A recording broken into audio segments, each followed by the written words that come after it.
തിരിഞ്ഞു കൊണ്ടുപോകും. അപ്പൊ നമ്മൾ ഒരിക്കലും മനസ്സിൽ മുഷിപ്പ് കരുതരുത്.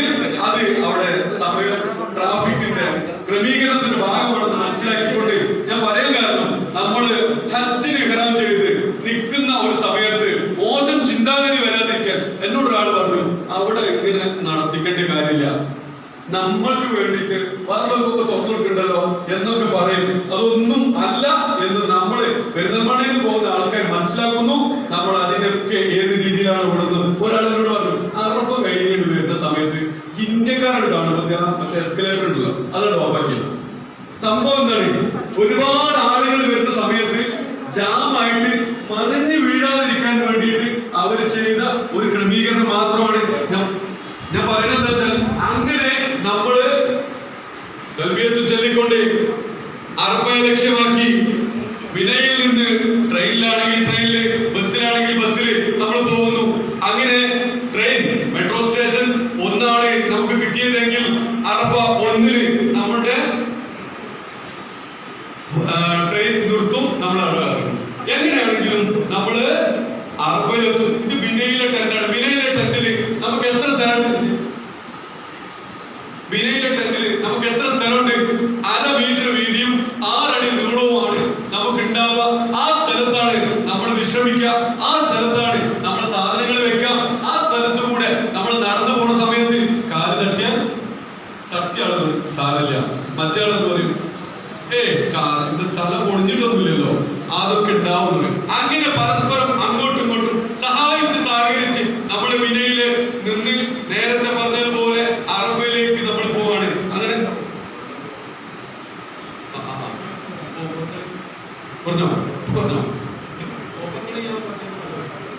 ഇപ്പോഴോ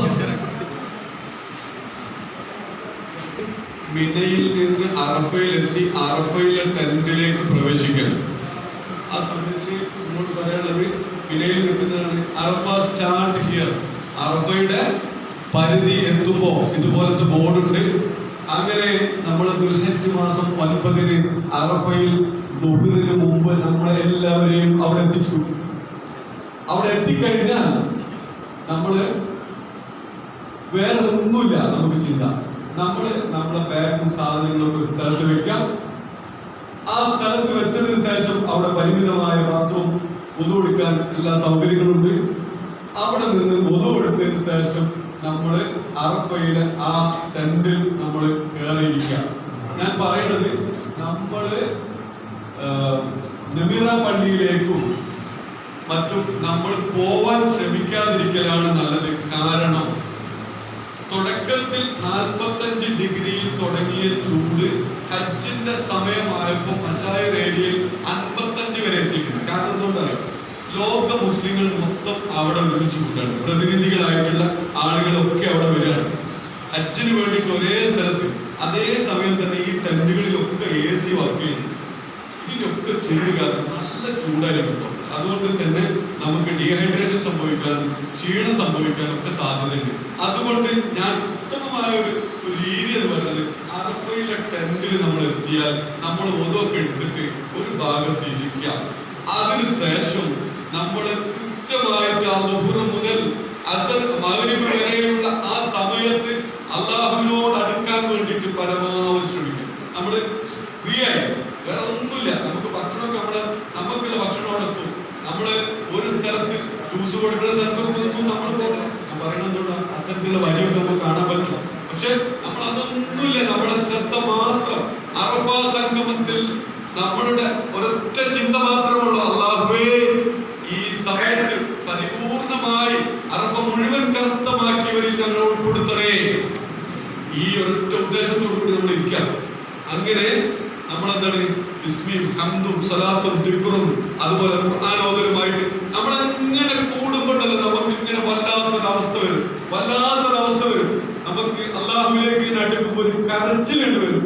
ആ കരച്ചില് വന്നുകൊണ്ട് അള്ളാഹുവിനോട് നമ്മൾ പൊട്ടി ദുആ ചെയ്തുകൊണ്ട് നമ്മൾ എന്ത് ചെയ്യാം, നേരെ അറഫയിലെ ആ ടെന്റിന്റെ പുറത്തേക്ക് ഇങ്ങനെ ഇറങ്ങാം. ഞാൻ കാണിച്ചത് ഇതേപോലെ ഇറങ്ങിയിട്ട് അള്ളാഹുവിനോട് ദുആ ചെയ്യുക. അള്ളാഹുവേ, നിങ്ങൾക്ക് വേണ്ടിയിട്ട് ദുആ ചെയ്യുന്നതോടൊപ്പം, നിങ്ങളുടെ കുടുംബത്തിന് വേണ്ടി ദുആ ചെയ്യുന്നതോടൊപ്പം, നിങ്ങളുടെ നാടിന് വേണ്ടി ദുആ ചെയ്യുന്നതോടൊപ്പം പറയുന്നു, ഇതിനു വേണ്ടിയിട്ട് ഇതിന് പിന്നിലൊക്കെ പ്രവർത്തിക്കുന്ന, മുൻപന്തിയിൽ വരാതെ ഇതിനെ സ്നേഹിക്കുന്ന, സഹായിക്കുന്ന മുഴുവൻ ആളുകൾക്കും വേണ്ടി നിങ്ങൾ ദുആ ചെയ്യണം. അതോടൊപ്പം എന്നെയും എന്റെ കുടുംബത്തെയും നിങ്ങൾ ദുആയിൽ ഉൾപ്പെടുത്തണം. അങ്ങനെ അള്ളാഹുവിനോട് കരഞ്ഞ കണ്ണീരോടുകൂടി പൊട്ടി പൊട്ടി കരഞ്ഞ് ആ അറഫയുടെ സമയം ളുഹ്ർ മുതൽ മഗ്രിബ് വരെയുള്ള സമയം മുഴുവനായും ഉപയോഗപ്പെടുത്തുന്ന മുഅ്മിനീങ്ങളിൽ അല്ലാഹു നമ്മളെ കുട്ടി അനുഗ്രഹിക്കട്ടെ. അങ്ങനെ ആവാൻ ആഫിയത്തുള്ള ദീർഘായുസ് നമുക്ക് അല്ലാഹു പ്രദാനം ചെയ്യട്ടെ. അങ്ങനെ അറഫ സംഗമോട് കഴിയുമ്പോഴല്ലോ നമ്മുടെ മനസ്സിൽ ഒരു പ്രയാസമില്ലാത്ത, നേരത്തെ പറഞ്ഞതുപോലെ ഇപ്പോ പ്രസവിച്ച ഒരു കുഞ്ഞിനെ പോലെ നമ്മുടെ മനസ്സിൽ ആയി മാറും. നമുക്ക് ഒത്തിരി തരത്തിലുള്ള ഇതിനാണ് പിന്നീട് വരിക. ഓരോ സമയതാമസം വരുന്ന സമയത്ത് നമ്മുടെ ഫുഡും തെറ്റിലേക്ക് കൊണ്ടുവരാൻ വേണ്ടി ഇബ്ലീസ് വന്നുകൊണ്ടിരിക്കും. പക്ഷേ അതിലൊന്നും ചെവി കൊടുക്കാതെ നമ്മള് അറഫ സംഗമത്തിന് ശേഷം നമ്മള് മുസ്ദലിഫയിലേക്ക് പോകും. മുസ്ദലിഫയിലേക്ക് പോകുന്നതിന് മുമ്പ് നമ്മളെ ചെറിയ ബാഗ് എടുക്കാം. അതുപോലെ തന്നെ നമ്മളെ കയ്യിൽ ഒരു വെള്ളക്കുപ്പിയുണ്ട്. ആ വെള്ളക്കുപ്പിയിൽ ഒരു നിറയെ വെള്ളം എടുക്കാം. കാരണം മുസ്ദലിഫയിൽ കുറച്ചുകൂടി വെള്ളം മറ്റു സൗകര്യങ്ങൾ കുറവായിരിക്കും. അതുകൊണ്ട് നമ്മളത് വെള്ളം എടുത്തു, ഈ ബാഗ് എടുത്തു. പിന്നെ ചെറിയൊരു കുപ്പി, ജ്യൂസിന്റെ ഒക്കെ കുപ്പി ഉണ്ടാവും, ഇഷ്ടം വെള്ളം തിരഞ്ഞുകൊണ്ട് വെച്ച് നമ്മൾ എടുത്തു വരും. അത് എടുത്ത് അതും നമ്മൾ കഴുകി നമ്മൾ വെച്ചു. അങ്ങനെ നമ്മൾ പോകുന്നത് എങ്ങോട്ടാണ്? ഹജ്ജിന്റെ അടുത്ത മുസ്ദലിഫയിലേക്ക് 2-3 രീതിയിൽ ആൾക്കാർ പോകും. ഒന്ന്, നേരത്തെ പറഞ്ഞതുപോലെ അവർ വന്ന് അതേപോലെ ട്രെയിനിന്റെ മെട്രോ സ്റ്റേഷന്റെ അടുത്ത് ഇങ്ങനെ വരിയായി നിന്നിട്ട് കയറും.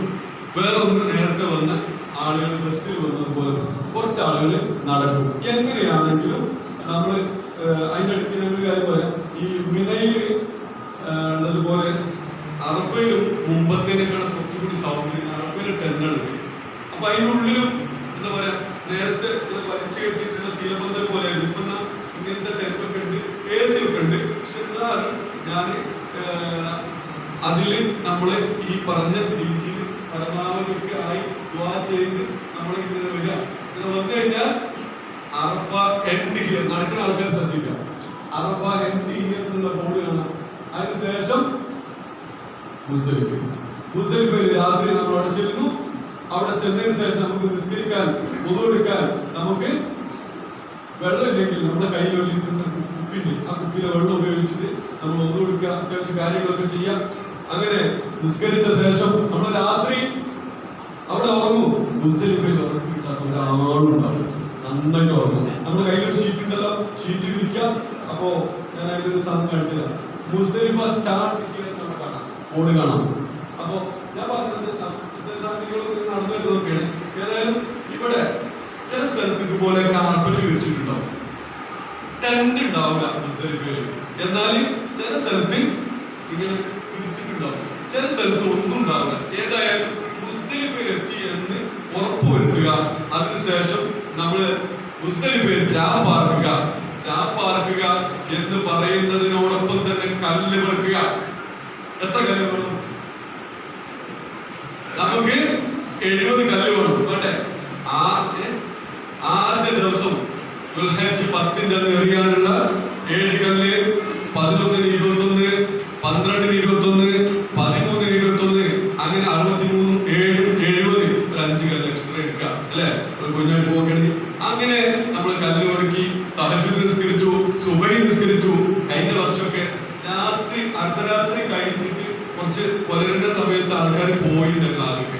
കഴിഞ്ഞ വർഷം 6 മണിക്ക്, രാവിലെ 6 മണിക്കാണ് പിന്നെ മെട്രോ ഓണാക്കിയത്. ഏതായാലും നമ്മള് സുബഹി നിസ്കരിച്ച് ആശ്വാസം പോലെ മുസ്ദലിഫയിലെ രാത് പാർക്കിലും നമ്മൾ കഴിഞ്ഞു. അതിനുശേഷം നമുക്ക് ഇനി അടുത്ത പരിപാടി എന്താ ഉള്ളത്? ദുൽഹജ്ജ് 10 അല്ലേ? രാത്രി നിന്നു. 9-ന്റെ അന്ന് രാത്രി നമ്മൾ മുസ്ദലിഫയിൽ നിന്നു. മുസ്ദലിഫയിൽ നിന്ന് രാത്രി 9 പുലർത്താ പിന്നെ 10 10-ന്റെ അന്ന് നമുക്ക് എന്ത് ചെയ്യണം? കല്ലെറിയണം അല്ലെ? കല്ലെറിയാൻ വേണ്ടിയിട്ട് പോകുന്ന കാര്യത്തിൽ ഒന്ന് നേരത്തെ പറഞ്ഞ പോലെ പിന്നെ നമ്മൾക്ക് മെട്രോയിലാണെങ്കിൽ മെട്രോ നേരെ ജംറയിലേക്ക് പോകും. എന്തായാലും നമ്മൾ മനസ്സിലാക്കേണ്ടത് മെട്രോ ട്രെയിൻ മാത്രമേ അവിടെ വാഹനമായിട്ടുണ്ടാവുള്ളൂ. ബാക്കി ബസ്സിൽ വന്ന ആൾക്കാരൊക്കെ നടന്നു വരും. അവിടെ നിന്ന് ഇങ്ങോട്ട് മുസ്ദലിഫയിൽ നിന്ന് ബസ് ഉണ്ടാവില്ല എന്നുള്ളത് നമ്മൾ മനസ്സിലാക്കി വെക്കുക. എന്നിട്ട് ജംറയിലേക്ക് നേരിട്ട് പോകുന്നത് നമുക്ക് ക്ഷീണമുണ്ടാവും. അപ്പോ ഏറ്റവും നല്ലത് മുസ്ദലിഫയിൽ നിന്ന് നേരെ മിനയിലെ ടെന്റിൽ വന്ന് നമ്മളെ ഈ തോൾ ബാഗൊക്കെ അവിടെ വെച്ച് ഒരല്പം കാലിന്റെയും കയ്യിനൊക്കെ ഒന്ന് ആശ്വാസം ആക്കിയതിനു ശേഷം 7 കല്ലെടുത്തിട്ട് നമ്മൾ ജംറയിലേക്ക് പോകലാണ്. ഇനി അതല്ല കഴിഞ്ഞ കൊല്ലത്തെ പോലെ മിനയിൽ കയറാൻ സമ്മതിക്കാതെ നേരെ മുതലാണെങ്കിൽ നമ്മൾ അങ്ങനെ പോകും. അല്ലെങ്കിൽ കയറാൻ പറ്റുകയാണെങ്കിൽ അങ്ങനെ നമ്മൾ എന്താണ് ഒന്നാമത്തെ ദിവസം, അതായത് ദുൽഹജ്ജ് 10-ന്റെ അന്ന് നമുക്ക് ഒരൊറ്റ കയറി മാത്രമുള്ളൂ. 7 കല്ലുകളാണ് എറിയേണ്ടത് അല്ലേ? 7 കല്ലുകളാണ് നമുക്ക് എറിയേണ്ടത്. അപ്പോ 7 കല്ലുകൾ എറിയാൻ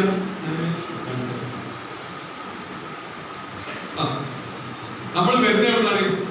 അറഫ കഴിഞ്ഞു, മുസ്ദലിഫ് കഴിഞ്ഞു, മിന കഴിഞ്ഞു. അതായത് ആ മിനന്റെ സൈഡിൽ ഇങ്ങനെ നോക്കുമ്പോ ജംറത്തുൽ ഊല ആദ്യം നമ്മൾ ചെല്ലുന്ന സമയത്ത് കാണും. പിന്നെ ജംറത്തുൽ ഉസ്താ രണ്ടാമത് കാണും. പിന്നെ ലാസ്റ്റില് ജംറത്തുൽ അഖബ കാണും. അപ്പോ ആ 10-ന്റെ അന്ന് ഒരൊറ്റ ജംറയിൽ എറിയാനുള്ളൂ. ഈ മൂന്നാമത് കാണുന്ന ജംറത്തുൽ അഖബയിൽ മാത്രമേ എറിയാനുള്ളൂ. അപ്പൊ നമുക്ക് പേടി എന്ത്? ഒന്നാമത്തേലും രണ്ടാമത്തേലും മാറി എറിയോ? പേടിക്കാനില്ല. ആ 10-ന്റെ അന്ന് ഒന്നാമത്തെയും രണ്ടാമത്തെയും ജംറയുടെ അടുത്തൊക്കെ റിപ്പൺ കിട്ടി അല്ലെങ്കിൽ അവിടെ ആൾക്കാർ കയറിയിട്ടുണ്ടാവില്ല. നമുക്ക് മനസ്സിലാക്കാൻ പറ്റും. പ്രയാസപ്പെടേണ്ടതില്ല. ഈ ജംറ മാത്രമേ എറിയുന്നതായിട്ടുണ്ടാവുള്ളൂ. അപ്പോ അത് കാണിച്ചിട്ട് വേണ്ടിയിട്ടാണ് മുന്നോട്ട് കൊണ്ടുവന്നത്. അങ്ങനെ നമ്മള് അവിടെ എത്തിയില്ലേ? ചൊല്ലിക്കൊണ്ട് അവിടെ എത്തിയില്ലേ? അങ്ങനെ 7 കല്ല് ബിസ്മില്ലാഹി അല്ലാഹു അക്ബർ എന്ന് 7 കല്ലുകൾ നമ്മൾ എറിയില്ലേ? ആ കല്ലെറിയുന്നതോടുകൂടി അല്ലാഹു അക്ബർ അല്ലാഹു അക്ബർ അല്ലാഹു അക്ബർ ഇലാഹ ഇല്ലല്ലാഹു അല്ലാഹു അക്ബർ അല്ലാഹു അക്ബർ വലില്ലാഹിൽ ഹംദ് അല്ലേ? അങ്ങനെ അളവ് നമ്മൾ നേരത്തെ പറഞ്ഞതുപോലെ കൂപ്പണാണെങ്കിൽ അതനുസരിച്ചിട്ട്, നമ്മൾ ഏൽപ്പിച്ചതാണെങ്കിൽ അതനുസരിച്ചിട്ട് മുടികളെ നേരത്തെ പറഞ്ഞതുപോലെ നമ്മൾ ശ്രദ്ധിച്ച് ചെയ്യാൻ മുടി കളഞ്ഞു. അങ്ങനെ ജംറത്തുൽ അഖബയുടെ അടുത്ത് നമ്മളിങ്ങനെ നോക്കിയാൽ ഹറമിലേക്ക് ബോർഡ് കാണാം. ഹറം എന്നുള്ള ബോർഡ് കാണാം. നമുക്ക് ഒരു സംഗതി ബാക്കിയുണ്ട് അല്ലേ? അതായത് ഈ ഒന്നാമത്തെ ഏറ് കഴിഞ്ഞ് മുടി കളയോടുകൂടി നമ്മൾ എന്തായി? ഒന്നാമത്തെ തഹലുലായി. സാധാരണ തുണിമുപ്പ് അല്ലേ? തുണിമുപ്പായിക്കിടാം. പക്ഷെ പരിപൂർണമായിട്ടും നമ്മൾ തഹലുലാകണമെങ്കിൽ ഹജ്ജിന്റെ തവാഫും സഈ ചെയ്യണം. അവിടെയാണ് പറഞ്ഞത്. അന്നത്തെ ദിവസം ലോക മുസ്ലിങ്ങൾ എല്ലാവരും പരമാവധി ഹറമിലുണ്ടാവും. 1. 2, ഈ പോകുന്ന ഈ റൂട്ട് നമുക്ക് ഇങ്ങനെ നേരെ നടന്നു വേഗം ഹറമിലെത്തും. അങ്ങനെ ഈ തിരക്കിനിടയിൽ തവാഫും സഈയും ചെയ്ത് പോരുമ്പോ തിരിച്ച് നമുക്ക് ഒരു വാഹനം 10-ന്റെ അത് കിട്ടാൻ സാധ്യത. ആംബുലൻസ് വരെ ഭയങ്കര ബുദ്ധിമുട്ടിയിട്ടാണ് ഞാൻ പറയാൻ. കാരണം എന്താ വെച്ചാൽ മുസ്ദലിഫയിൽ വെച്ച് ഉസ്താദ് മരിച്ചിട്ടും ആ മയ്യത്ത് കൊണ്ട് പോയതെന്നും നമുക്കറിയാം. ആംബുലൻസ് അപ്പൊ ഏതെങ്കിലും വാഹനം കിട്ടിയാൽ ആ വാഹനം ഏതെങ്കിലും ഒരു കുറച്ച് സ്ഥലം പോയിട്ടാണ് നിൽക്കുന്നത്. പിന്നെ നടക്കാൻ പറയും. അപ്പൊ നല്ല പ്രയാസം ഉണ്ടാവും എന്നുള്ളത് സൂചിപ്പിക്കുകയാണ്. അഫ്ളൽ അത് തന്നെയാണ്.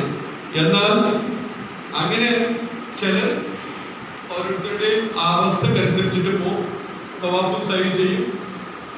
അങ്ങനെ തവാഫും സഈ ചെയ്യാൻ പോകാത്ത ആളുകൾ നേരെ തിരിച്ച് ഇതൊരിക്കലും ഞാൻ നിർബന്ധമായിട്ട് പറയല്ല. നമ്മുടെ ആരോഗ്യവും അന്നത്തെ അവസ്ഥയൊക്കെ നോക്കിയതിനു ശേഷം. കാരണം എന്താ? ഇത് തവാഫും സഈ പിറ്റേ ദിവസം ചെയ്യാൻ പറ്റും, അല്ലെങ്കിൽ അതിന് പിറ്റേ ദിവസം ചെയ്യാൻ പറ്റും അല്ലെ? അങ്ങനെ അത് ഇനി ഇവിടുന്ന് വിശദീകരിച്ച് പറയണില്ല. നമസ്കാരോട് ചോദിച്ചിട്ട് മനസ്സിലാക്കുക. ഞാൻ പറയുന്നത് എന്താണ്? ഒന്നാമത്തെ ദിവസം 10-ന്റെ അന്ന് ഏറ് കഴിഞ്ഞു, നമ്മള് മുടി കളഞ്ഞു, അറിവ് കഴിഞ്ഞു, മുടി കളഞ്ഞു, നമ്മള് പിന്നെന്താ പണിയില് നമ്മൾ വളരെ നിഷ്കളങ്കരായിട്ടല്ലേ? ഒരു തരത്തിലുള്ള മോശം ചിന്താഗതിയില്ല. ആ സമയത്ത് മിനയിലെ ടെന്റിലിരിക്കുകയാണ് അല്ലെ? മിനയിലെ ടെന്റിലിരിക്കുമ്പോ നാട്ടിലെ വർത്താനങ്ങൾ കയറി വരും.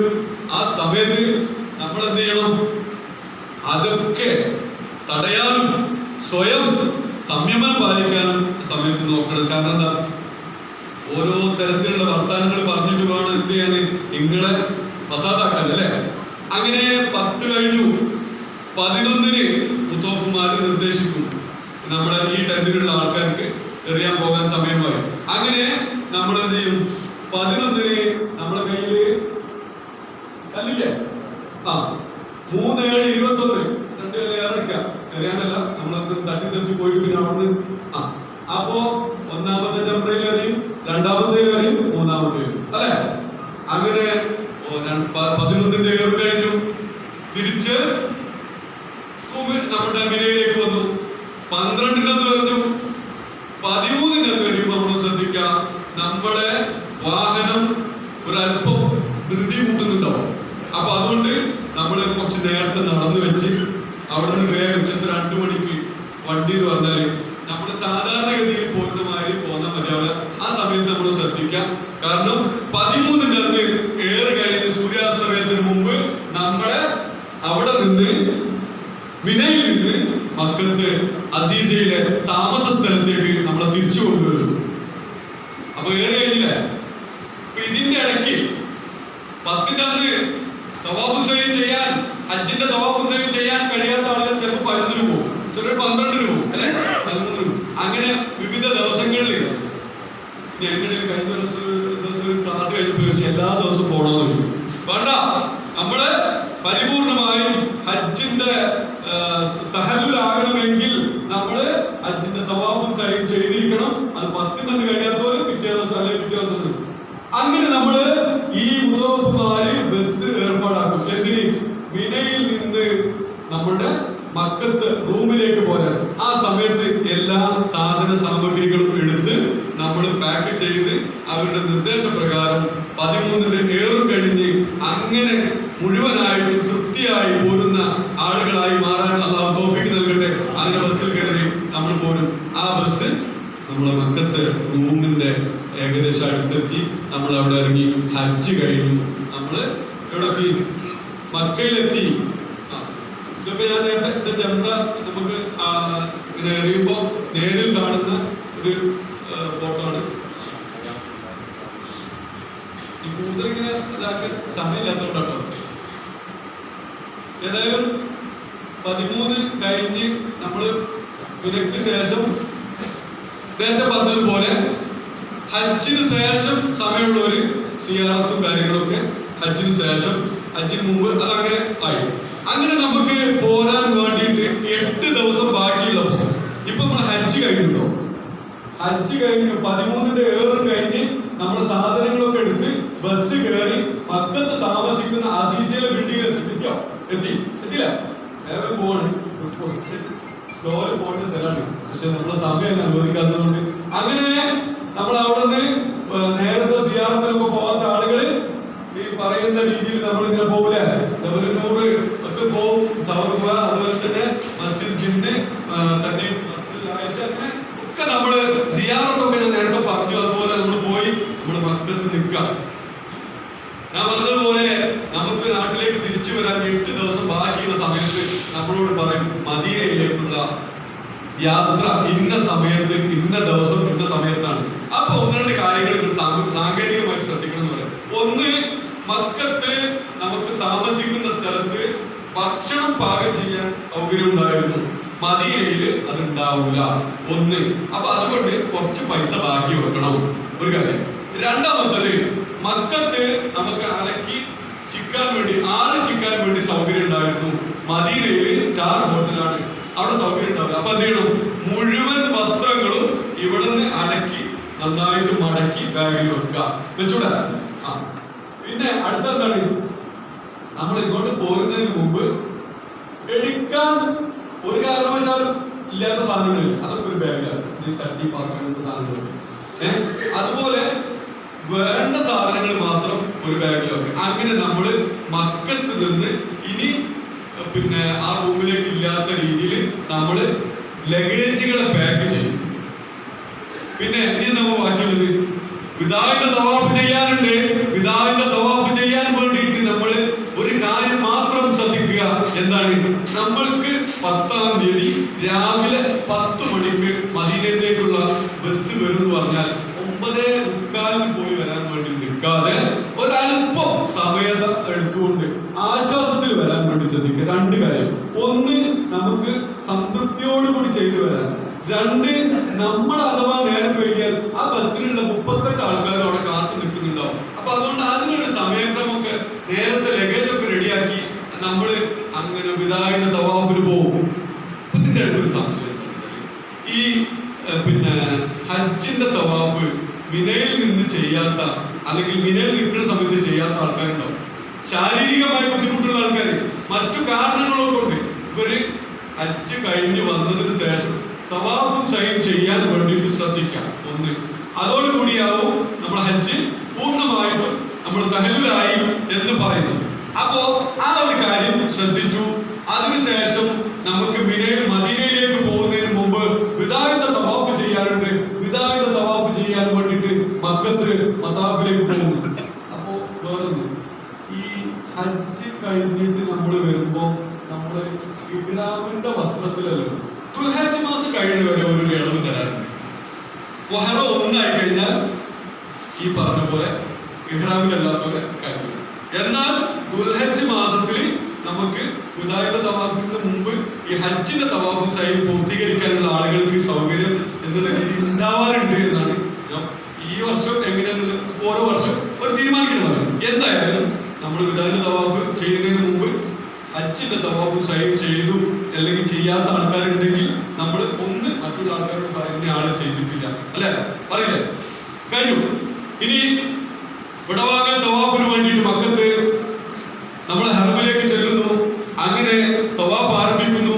തവാഫ് ആരംഭിക്കുമ്പോ നമ്മൾ കരഞ്ഞ് അള്ളാഹുവിനോട് പ്രാർത്ഥിക്കണം. അള്ളാഹുവേ, ഇതെന്റെ അവസാനത്തെ വരവാക്കല്ല അല്ലാ, ഇതെന്റെ അവസാനത്തെ തവാഫാക്കല്ല അല്ലാ, ഇനിയും ഹജ്ജും ഉംറയും ചെയ്യാൻ ഇവിടെ സന്ദർശിക്കാനുള്ള ഭാഗ്യം എനിക്ക് നീ നൽകണേ നാഥ എന്ന് കരഞ്ഞ് പ്രാർത്ഥിച്ചുകൊണ്ട് നമ്മൾ തവാഫ് പൂർത്തീകരിച്ച്, അല്ലെ, 7 പ്രാവശ്യം കഅബയെ ചുറ്റി വലം ചെയ്ത് നമ്മള് തവാഫ് പൂർത്തീകരിച്ചതിന് ശേഷം നമ്മള് ഒരു മുലകുടി മാറാത്ത കുട്ടിയെ ആ ഉമ്മയുടെ മാറത്ത് നിന്ന് ഏതുപോലെ അടർത്തി മാറ്റുന്നുവോ ആ രീതിയിൽ അടങ്ങാത്ത വിഷമത്തോടു കൂടി മക്കയിൽ നിന്ന് വിടവാങ്ങി പോകുന്നു. തേങ്ങലോടുകൂടി, കരഞ്ഞ കണ്ണീരോടുകൂടി നമ്മള് ആ തവാഫ് പൂർത്തീകരിച്ച് നമ്മളെ അസീസിയിലെ താമസ സ്ഥലത്തേക്ക് കരഞ്ഞ കണ്ണീരോടുകൂടി വരുന്നു. അങ്ങനെ ആ പ്രാർത്ഥന ആ സമയത്ത് നമുക്ക് എന്ത് വന്നാലും ശരി, ഹജ്ജ് കമ്മിറ്റിയുടെ നിർദ്ദേശം ഒരു പ്രാവശ്യം മാത്രമാണ്. പക്ഷെ ഇനിയും അല്ലാഹ് ഇവിടെ വരാനുള്ള ആഗ്രഹമുണ്ട്, സാധിച്ചു തരണേ എന്ന് നമ്മൾ പ്രാർത്ഥിച്ചുകൊണ്ട് വിദായിന്റെ തവാഫ് ചെയ്ത് നമ്മൾ തിരിച്ച് നമ്മളെ മക്കത്തെ റൂമിലെത്തി. അപ്പൊ നമ്മുടെ വാഹനം റെഡി. ചിലപ്പോൾ നേരത്തെ പറഞ്ഞ പോലെ ചെറിയ സമയതാമസം വാഹനം ഉണ്ടാവുകയാണെങ്കിൽ അതൊക്കെ ക്ഷമിച്ച് നമ്മൾ വാഹനത്തിൽ കയറി നമ്മൾ പുറപ്പെടാൻ. എങ്ങോട്ട്? അഷ്റഫുൽ ഖൽഖ് ത്വാഹ റസൂലുള്ളാഹി സ്വല്ലല്ലാഹു അലൈഹി വസല്ലം അന്ന് വിശ്രമം കൊള്ളുന്ന മദീനയിലേക്ക്. ആ പോണ സമയത്ത് അന്ന് പ്രവാചകൻ ഹിജ്റ പോയതൊക്കെ നമ്മൾ മനസ്സിലാവണം. അപ്പോ നമുക്കറിയാം എത്ര ദൂരമുണ്ട്, 8-10 കിലോമീറ്റർ ഉണ്ട്. ആ സമയത്ത് നമുക്ക് വാഹനത്തിൽ നിന്ന് കഴിക്കാനുള്ള ഭക്ഷണമൊക്കെ നമ്മൾ അതിൽ കരുതാം. കാരണം എന്താ, ഈ സമയത്ത് പമ്പുകളിലൊക്കെ ബസ് കയറുമ്പോ അവിടെ പെട്രോൾ അടിക്കാൻ മാത്രമല്ല നിസ്കരിക്കാനും ഒതു കൊടുക്കാനും ബാത്റൂം ഒക്കെ ഉണ്ടാവും. പക്ഷെ നമ്മളെ സംബന്ധിച്ചിടത്തോളം നമുക്ക് 10 മിനിറ്റ്, 10 മിനിറ്റ്, വെറും 10 മിനിറ്റ് നമുക്ക് അവിടെ ഭക്ഷണം കഴിക്കാനുള്ള സമയമാണ്. പക്ഷെ അത് ഇങ്ങനെ കയറി ഇറങ്ങിക്കൊണ്ടിരിക്കുന്ന സ്ഥലത്ത് ചിലപ്പോ കൂടുതൽ വെന്തിട്ടൊന്നും ഉണ്ടാവില്ല. അപ്പൊ അതുകൊണ്ട് യാത്രയിൽ കഴിക്കാൻ ഭക്ഷണം ഫ്രൂട്ട്സ് ഒക്കെ നമ്മൾ കൈവശം കരുതി നമ്മളങ്ങനെ യാത്ര പോകുന്നത് എങ്ങോട്ടാണ്? അള്ളാഹുവിന്റെ റസൂലിന്റെ അടുത്തേക്കാണ്. അപ്പോ നമ്മളിങ്ങനെ പോവാ, ആ വരണ്ടുണങ്ങിയ ആ ശരീരത്തിലേക്ക് നമ്മളിങ്ങനെ യാത്ര പോകുമ്പോ നമുക്ക് കാണുന്നു എന്താണ്, മദീനയിലേക്ക് ഇങ്ങനെ അടുത്ത് വരുമ്പോ ആ പച്ച കുബ്ബ ഇങ്ങനെ കാണുമ്പോ നമ്മൾ ആ ശരീരത്തിലേക്ക് ഒരു കുളിർക്കാറ്റ് ഇങ്ങനെ പെയ്തിറക്കുമ്പോഴാണ് ഒരു സംതൃപ്തിയുണ്ട്, ഒരു സമാധാനമുണ്ട്. അള്ളാഹു തോൽപ്പിക്കുന്നുണ്ട്. അങ്ങനെ നമ്മൾ വാഹനം മദീനയിലെത്തും. മദീനയിലെത്തിക്കഴിഞ്ഞാൽ മദീനയിൽ എന്താണ്, ഇതുപോലത്തെ ഹോട്ടലുകളാണ്. മദീനത്തെ ഹോട്ടലുകളിൽ ഞാൻ നേരത്തെ പറഞ്ഞു സൗകര്യം കുറച്ച് കുറവാണ്. കാരണം എന്താ, ഉംറക്ക് വരുന്നില്ലെങ്കിൽ ഒരാൾക്ക് നടക്കാനുള്ള അത്ര വീതിയുള്ളൂ അല്ലെ? ആ രീതിയിൽ തന്നെ ആയിരിക്കും മക്കത്തും. അല്ല, മദീനത്ത് ഉണ്ടാകാം. മക്കത്ത് 4 മീറ്റർ സ്ക്വയർ ഉണ്ടായിരുന്നു. മദീനയിൽ നമുക്ക് അല്പ സ്പേസ് കുറവായിരിക്കും. ലക്ഷറി ഹോട്ടലുകളായിരിക്കും. അതിന്റെ താക്കോലുകളൊക്കെ മറ്റേ ആ കാർഡ് പോലുള്ള സാധനങ്ങളായിരിക്കും. അവിടെ ബക്കറ്റ് ഉണ്ടാവില്ല. എന്നാൽ ബാത്റൂമില് മറ്റ് ഇങ്ങനത്തെ സാധനങ്ങളൊക്കെ ഉണ്ടാവുക എന്നൊക്കെ നമ്മൾ മനസ്സിലാക്കി നമ്മൾ അവിടെ ചെന്നു. അവിടെ ചെന്നപ്പോ ഈ പറയുന്ന നേരത്തെ നമ്മൾ ഏതൊക്കെ സമയത്ത് യാത്രയിൽ ഹാൻഡ് ബാഗിൽ സാധനങ്ങൾ കരുതിയോ അതുപോലെ ഈ മദീന യാത്രയിൽ നമ്മളെ സാധനങ്ങളുണ്ട്. അവിടെ ചെന്ന ഉടനെ തന്നെ മരുന്ന് കിട്ടിയില്ലേ പ്രശ്നമില്ല, കാരണം ഹാൻഡ് ബാഗിലുണ്ട്. അവിടെ ചെന്ന ഉടനെ എന്തെങ്കിലും മൊബൈലിൽ ചാർജർ കിട്ടിയില്ലേ പ്രശ്നമില്ല, നമ്മുടെ ഹാൻഡ് ബാഗിലുണ്ട്. ഞാൻ പറയാൻ കാരണം ലഗേജുകള് വേറെ ആയിരിക്കും വരിക, നമ്മുടെ കൂടെ ആയിരിക്കില്ല. അപ്പൊ അതുകൊണ്ട് നമ്മള് മദീനയിൽ പറയുന്ന ഇതേപോലെ നമ്പർ അല്ല, എന്താണ്ടാവുക, ആ ബിൽഡിങ്ങിനൊക്കെ ഓരോ പേരുണ്ടാവുക അല്ലെ? ദാറുൽ ത്വയ്ബ അല്ലെ, അങ്ങനെ ഓരോ പേരുണ്ടാവുക. അപ്പോ ആ സ്ഥലത്ത് ബിൽഡിങ്ങില് ഏത് റൂം ഏത് ബിൽഡിംഗ് നമുക്കറിയോ? അറിയില്ല. അവിടെ ചെന്നാൽ നമുക്ക് നേരത്തെ ഇങ്ങനത്തെ ഒരു മാല തന്നില്ലായിരുന്നോ? ഒരു മാല തന്നില്ലേ? ആ മാല ഇപ്പോ 4 ആളുകളാണെങ്കിൽ 4 ആളുകൾ ഈ മാല ഒരുമിച്ച് കൊടുക്കാം.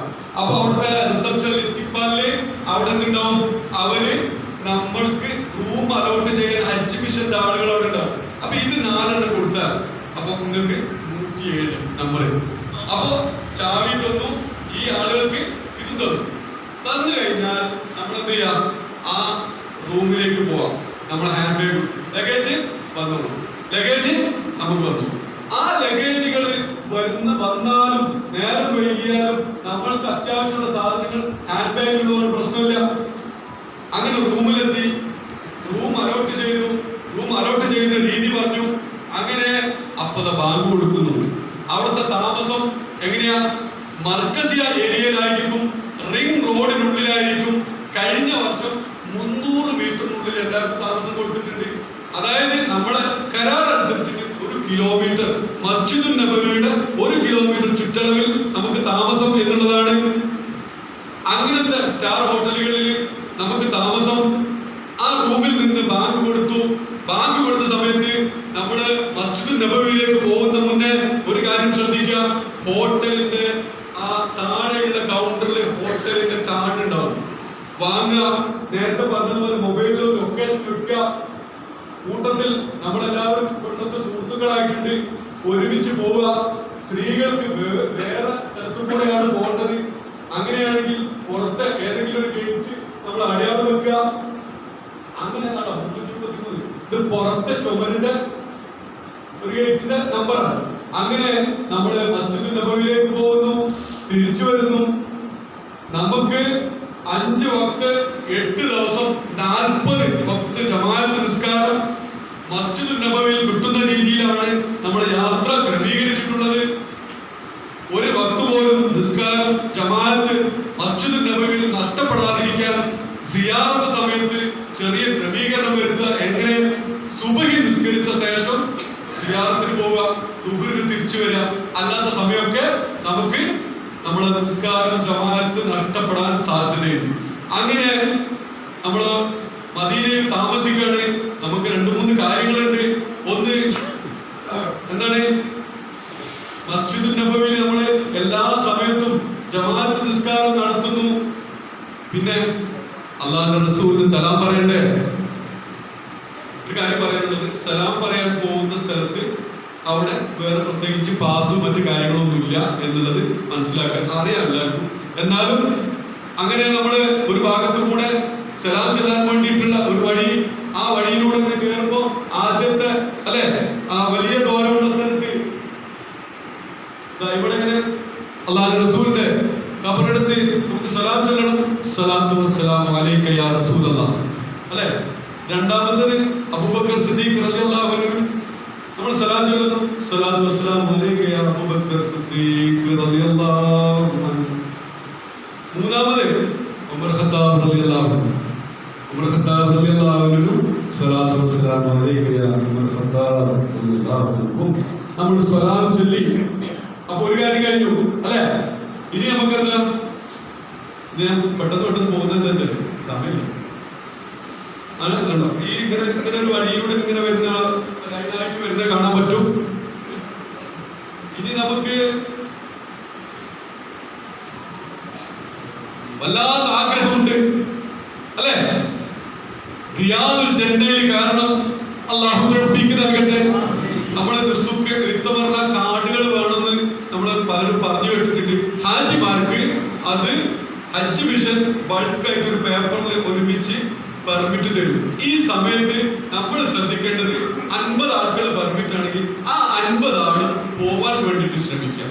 എന്തെങ്കിലും ശാരീരിക പ്രയാസമോ മറ്റോ ഒരാൾക്കോ രണ്ടാൾക്കോ ഉണ്ടെങ്കിൽ അതിന് പകരം ആളെ വിടാം. കാരണം എന്തുകൊണ്ടാണ്, നമ്മൾ അവസാനം വരുമ്പോ ഇങ്ങനെ രണ്ട് വന്ന് അവസാനം കുറെ ആളുകൾ കയറാൻ പറ്റാത്ത സാഹചര്യം ഉണ്ടാവും. അപ്പൊ അതുകൊണ്ട് ഒരാൾക്ക് ഒരു തവണ നിർബന്ധമായും റിയാദുൽ ജന്നയിൽ കയറാനുള്ള പാസ് തരും. അപ്പൊ ഇന്ന സമയത്ത് ഇന്ന സ്ഥലത്ത് ഏതാണ് പിന്നെ പെർമിറ്റ് എടുത്ത് നമ്മൾ നോക്കണ്ട. നമുക്ക് ഈ രീതിയിൽ വരാൻ പറയും. അപ്പൊ നമ്മൾ ആ സമയത്ത് അസറിന് ശേഷം വരാൻ പറഞ്ഞു. നമ്മൾ അവിടെ എത്തിക്കഴിഞ്ഞാൽ നമുക്ക് അവിടെ കൃത്യമായിട്ട് ലൈനാക്കി തിരിച്ച് നമുക്ക് റിയാദുൽ ജന്നയിൽ കയറാനും അതുപോലെ തന്നെ തൃപ്തികരമായ 20 മിനിറ്റൊക്കെ സുഖമായിട്ട് നമുക്കിപ്പോ ഈ പെർമിറ്റ് ആയപ്പോൾ മുമ്പ് ഇങ്ങനെ വേഗം എണീക്കാൻ പറയല്ലോ, ഇപ്പൊ കൃത്യമായിട്ട് കിട്ടുന്നുണ്ട്. അങ്ങനെ നമുക്ക് കയറാൻ സാധിക്കും. അള്ളാഹു തൗഫീഖ് നൽകട്ടെ. റിയാദുൽ ജന്നയിൽ കയറാനും നിസ്കരിക്കാനും ദുആ ചെയ്യാനും പ്രാർത്ഥിക്കാൻ അള്ളാഹു നമുക്ക് തൗഫീഖ് നൽകട്ടെ. ആഫിയത്തുള്ള ദീർഘായുസ്സ് അള്ളാഹു നമുക്ക് പ്രദാനം ചെയ്യട്ടെ. അങ്ങനെ നമ്മൾ സലാം ചൊല്ലി റിയാദുൽ ജന്നയിൽ കയറി നിസ്കാരങ്ങളൊക്കെ നടത്തി.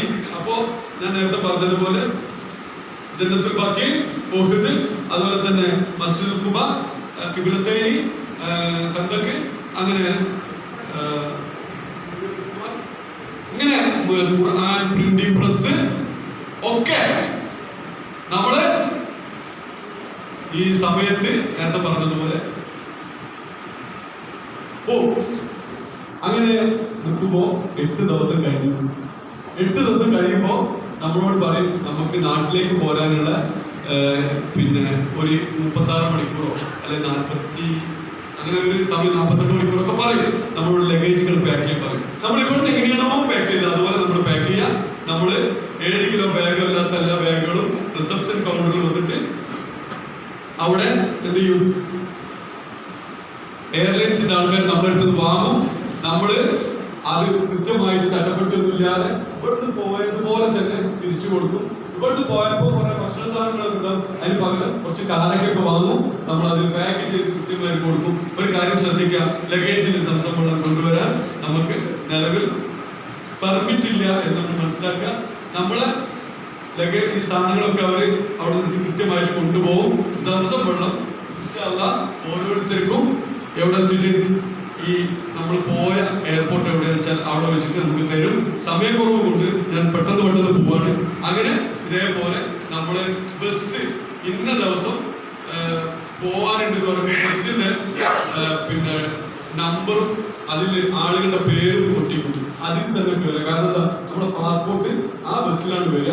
അപ്പൊ ആ ബസ്സിൽ നിന്ന് നമുക്ക് പാസ്പോർട്ട് കിട്ടും. ആ പാസ്പോർട്ടൊക്കെ കിട്ടിക്കഴിഞ്ഞാൽ എന്നിട്ട് പോരാട്ട ടിക്കറ്റ് നേരത്തെ നമ്മുടെ കയ്യിലുണ്ട്. അതൊക്കെ ആയിട്ട് എയർപോർട്ടിലെ മറ്റ് നടപടികളൊക്കെ ആയിട്ട് നമുക്ക് എന്ത് ചെയ്യാം, നേരെ വിമാനത്തിൽ കയറി നാട്ടിലേക്ക് ഇൻഷാ അല്ലാഹ് എത്തും. അങ്ങനെ ഞാൻ വളരെ ചുരുക്കി നാട്ടിലെത്തി കഴിഞ്ഞാൽ ഇതേപോലെ തന്നെ ലഗേജ് നമ്മൾ എടുക്കേണ്ട ആവശ്യമില്ല. അതൊക്കെ ലഗേജ് ട്രോളിമേൽ ഇങ്ങനെ കയറ്റി വെച്ചിട്ടുണ്ടാവും. അവിടുന്ന് ഹജ്ജ് കമ്മിറ്റിന്റെ ആൾക്കാർ, എയർലൈൻസിന്റെ ആൾക്കാർ ഹാൻഡ് ഓവർ ചെയ്ത ഓരോരുത്തർക്കും കണക്കാക്കിയ സംസം വെള്ളം അവിടുന്ന് കൃത്യമായിട്ട് തന്ന് നിങ്ങളെ വീട്ടിലേക്ക് യാത്രയാക്കും എന്നാണ് ചുരുക്കി നിങ്ങളോട് പറയാനുള്ളത്. ഇനി ഇതില് കുറെ അവസാന ഭാഗം ഇൻഷാ അല്ലാഹ് അടുത്ത ക്ലാസ്സിൽ കുറച്ച് അവസാന ഭാഗം കുറച്ചുകൂടി വരും. അതുകൊണ്ട് ആരും വിഷമിക്കേണ്ട. സ്വീകാര്യോഗ്യമായ കുറ്റമറ്റ ഹജ്ജും ഉംറയും മർലിയ സിയാറത്തും ചെയ്ത് തിരിച്ചു വരാൻ അല്ലാഹു നമുക്ക് ഭാഗ്യം നൽകട്ടെ. ആഫിയത്തുള്ള ദീർഘായുസ് നമുക്ക് അല്ലാഹു പ്രദാനം ചെയ്യട്ടെ. നാളെ ജന്നാത്തുൽ ഫിർദൗസിൽ നമ്മളെല്ലാവരെയും അല്ലാഹു കൂട്ടി അനുഗ്രഹിക്കട്ടെ. ആമീൻ ആമീൻ യാ റബ്ബൽ ആലമീൻ. ഒരിക്കൽ കൂടി എല്ലാവരോടും ദുആ ചെയ്യുന്നു. വാഹിദ് ദഅവാന അൽഹംദുലില്ലാഹി റബ്ബിൽ ആലമീൻ. അസ്സലാമു അലൈക്കും വറഹ്മത്തുള്ളാഹി.